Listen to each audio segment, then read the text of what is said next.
Hello and welcome to the space the world of interiors. मैं अपने YouTube channel पर आप सभी का स्वागत करती हूँ। मेरे इस चैनल से जुड़े सभी व्यूवर्स ने मुझे जो भी मैसेजेस भेजे हैं, अप्रिशिएट किया है, सजेशन दिए हैं, एडवाइस किए हैं, आप सबका बहुत धन्यवाद। और मैं ज़रूर कोशिश करूँगी कि हम अपने चैनल को बेहतर से बेहतर बनाएं। आज हम एक नई सीरीज़ शुरू करने जा रहे हैं, sharpening the skills. Interior designers, architecture के स्टूडेंट्स ही नहीं, ये ऐसे टॉपिक्स हैं जिनसे सभी लोग फ़ायदा उठा सकते हैं, इन्हें यूज़ कर सकते हैं। आज मैं अपने इस सीरीज़ में और अपने इस वीडियोज़ में सबसे पहले जिस स्किल पे बात करने वाली हूँ वो है लैंग्वेज। हमारा ये चैनल हिंदी में है और इसके दो कारण हैं।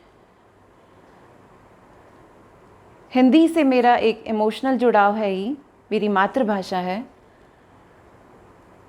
और मैं बहुत ही कंफर्टेबल महसूस करती हूँ इस भाषा में बात करने के लिए।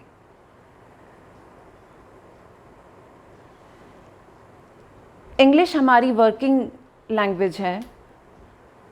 हम कई बार काम करने के दौरान अपने क्लाइंट्स के साथ मीटिंग में ज़रूर इंग्लिश में बात करते हैं, लेकिन जो हमारी वर्कर्स हैं, जो टीम मेंबर्स हैं, उनके साथ मेरी बातचीत हिंदी में होती है।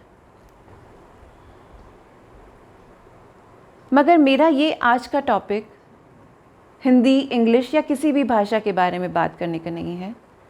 मैं आपसे बात करना चाहूँगी यूनिवर्सल लैंग्वेज पे।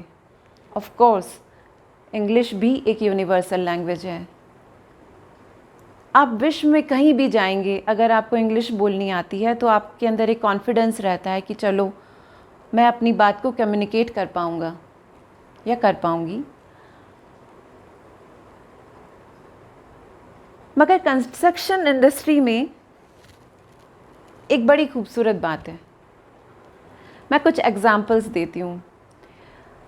हमारे एक वर्कर हैं सुरेश जी, बहुत अच्छे वर्कर हैं। स्टोन का काम करते हैं, टाइल्स में काम करते हैं, मार्बल में करते हैं, ग्रेनाइट में करते हैं।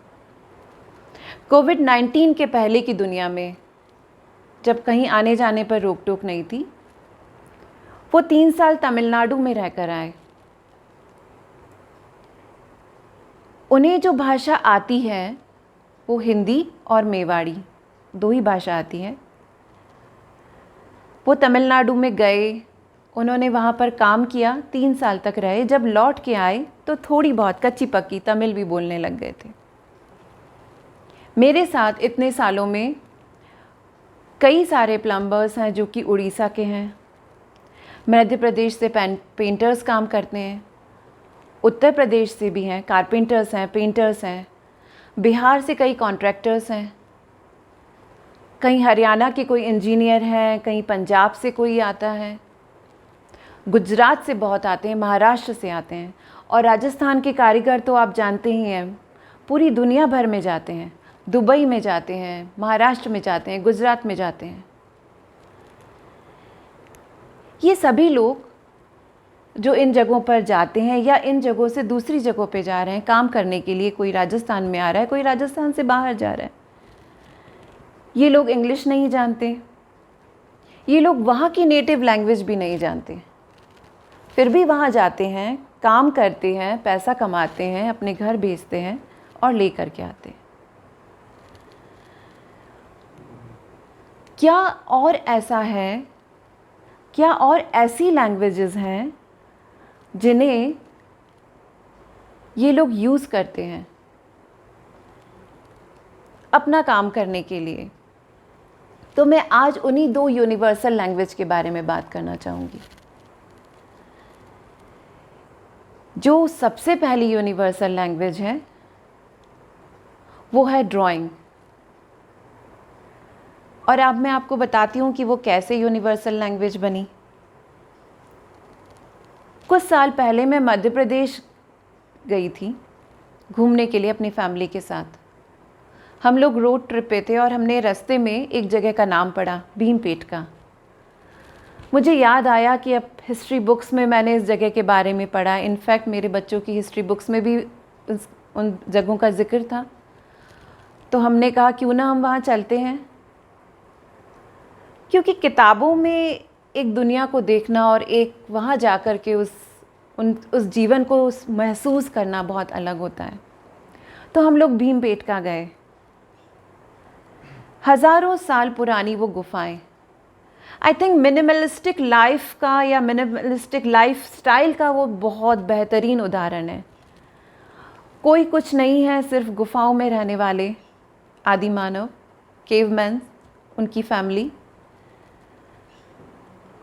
और उनकी लाइफ के बारे में किसने बताया, कैसे पता चला कि वहाँ कभी कोई लोग रहते थे? वो ड्राइंग्स ने जो वहाँ पर उन्होंने बनाई। और मैं ये मानती हूँ कि वहाँ कभी उन्हें डांट नहीं पड़ी होगी उस आर्टिस्ट को जिसने वो ड्राइंग्स बनाई कि तुम दीवारें क्यों गंदी कर रहे हो, ये क्या रगीटे खींच रहे हो। किसी ने उसे नहीं कहा होगा, हो सकता है अप्रिशिएट किया हो, ये भी कहा हो हमारी गुफाओं में भी पेंटिंग कर दो। वो कम्युनिकेट करना चाहते थे, आगे आने वाले लोगों को बताना चाहते थे, अपने घर को डेकोरेट करना चाहते थे, जो भी उनका रीज़न रहा हो। लेकिन उन्होंने ड्राइंग्स बनाई। कोई लैंग्वेज नहीं है, कोई वर्ड्स नहीं है, कोई अक्षर नहीं है, कोई शब्द नहीं है, लेकिन हम ये जान पाए वो लोग कैसे रहते थे, कैसे शिकार करते थे। जो मेरी सबसे पसंदीदा ड्राइंग है, एक पिग की है, फीमेल पिग की। उसके पेट में बच्चा तक उन्होंने ड्रॉ किया है। तो वो पहला आर्टिस्ट, और ऐसे और भी कई जगहों पर जो ये ड्राइंग्स मिले हैं, केव पेंटिंग्स मिले हैं, उन्होंने बिना किसी लैंग्वेज के कम्युनिकेट किया है। अच्छा, हम आज की बात लेते हैं। आपके साइंस टीचर कहते हैं कि नहीं, अगर तुम ड्राइंग बनाओगे और तुमने नहीं भी लिखा होगा तो भी तुम्हें मार्क्स मिलेंगे। बायोलॉजी में हम लोग ज्योग्राफी में पूरा चार्ट बनाया करते थे, कैसे पानी से भाप बना, भाप से वापस बादल गए, बादल से वापस बरसात हुई। और नहीं भी लिखो तो भी मार्क्स देते थे टीचर्स। यानी ड्राइंग की एक लैंग्वेज है, बहुत पावरफुल लैंग्वेज है। और अगर इस स्किल पे अगर हम काम करें तो हम अपनी बात कह सकते हैं। हम लोग interior designers, graphic designers, architects या सभी जो भी डिज़ाइनिंग से रिलेटेड फील्ड में जुड़े हैं, इसको यूज़ करते हैं, इस लैंग्वेज के थ्रू बात करते हैं। हमारी इंडस्ट्री में भी ये लड़के जब कहीं जाते हैं काम करने के लिए, भले वो भाषा नहीं समझ पाते, लेकिन जब उन्हें वो ड्राइंग दी जाती है तो वो ड्राइंग समझते हैं। इसलिए मैं मानती हूँ कि ड्राइंग भी एक यूनिवर्सल लैंग्वेज है। दुनिया में कोई भी, कहीं भी, कोई भी आर्किटेक्ट, कोई भी अपनी ड्राइंग जब हमें भेजता है तो हम समझ सकते हैं कि वो क्या बताना चाहते हैं। तो ये है मेरी सेकंड यूनिवर्सल लैंग्वेज। जैसे कि पहले मैंने कहा कि इंग्लिश यूनिवर्सल लैंग्वेज तो है ही, सभी मानते हैं उसको। और दूसरी यूनिवर्सल लैंग्वेज बता सकते हैं वो कौन सी है? कुछ बच्चों की फेवरेट होती है, वे बहुत सारे बच्चे डरते हैं उससे।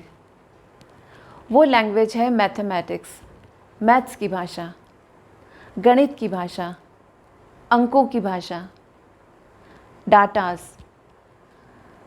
सो ये नंबर कहीं नहीं बदलते, किसी भी भाषा में नहीं बदलते हैं। इन नंबर्स को हर जना पहचानता है। मैथ्स के फार्मूला सबके लिए यूनिवर्सल हैं, कॉमन है। एरिया हमेशा लेंथ इनटू विड्थ ही होगा। वॉल्यूम के लिए आपको उसको हाइट या डेप्थ से ही मल्टीप्लाई करना होगा। सो ये फार्मूलाज भी कभी नहीं बदलेंगे। आप किसी भी लैंग्वेज में बात करते हो, आप किसी भी लैंग्वेज में काम करते हो, लेकिन मैथमेटिक्स एक ऐसी लैंग्वेज है, एक ऐसी भाषा है जिसे हर जना समझता है। बल्कि हमारे यहाँ तो अगर नहीं पढ़े लिखे, 4th 5th क्लास की स्टैंडर्ड तक पढ़े लिखे हमारे कारपेंटर्स या मिस्त्री लोग, वो भी नंबर्स को जानते हैं। उन्हें ये बताएं कि इतने फिट और इतने इंच है तो वो पहचानते हैं कि ये नंबर्स हैं। तो ये दो यूनिवर्सल लैंग्वेज आपके स्किल को शार्पन कर सकते हैं अगर आपने ये नज़रिया अपनाया कि मैं इन दोनों लैंग्वेज के ज़रिए भी दुनिया से बात कर सकता हूँ, इनके ज़रिए भी अपनी बात पहुँचा सकता हूँ और ये बता सकता हूँ। अब से मैं ये चाहूँगी, क्योंकि हम बढ़ते जा रहे हैं धीरे धीरे एक्चुअल टीचिंग की तरफ भी, एक्चुअल सब्जेक्ट को समझने की तरफ भी, तो कुछ टॉपिक्स हैं जो हमारी स्किल को शार्पन करेंगे, उनको इन्हेंस करेंगे, उन टॉपिक्स पे ध्यान देंगे हम लोग और उन पे बात करेंगे, तो हमें बहुत अच्छे रिजल्ट्स मिलेंगे। तो इस उम्मीद के साथ कि आप भी ड्राइंग और मैथमेटिक्स इन दोनों यूनिवर्सल लैंग्वेज को अपनाएंगे, इंग्लिश के साथ इंग्लिश भी सीखेंगे। बल्कि बात ख़त्म करते करते लास्ट में एक बहुत अच्छा आइडिया जो मेरे बहुत ही क्लोज़ हैं उन्होंने दिया था 2 दिन पहले। जब भी किसी को कहीं जाना हो, अदर स्टेट, अदर किसी इंटरनेशनल जगह, किसी भी देश की, दुनिया की किसी भी जगह जाना हो, तो वहाँ जाने से पहले उनकी लोकल लैंग्वेज की साधारण बातचीत को वो सीख के जाएं। देखिए, जब आप कहीं भी जाएंगे और उनकी भाषा को सम्मान देंगे और प्यार देंगे, तो बदले में वो भी खुशी से आपको उतना ही प्यार और सम्मान देंगे। तो इसी के साथ आज का एपिसोड मैं बंद करती हूँ। जल्दी ही हम मिलेंगे अगले एपिसोड में। आप space the world of interiors के साथ जुड़े रहिएगा। Thank you.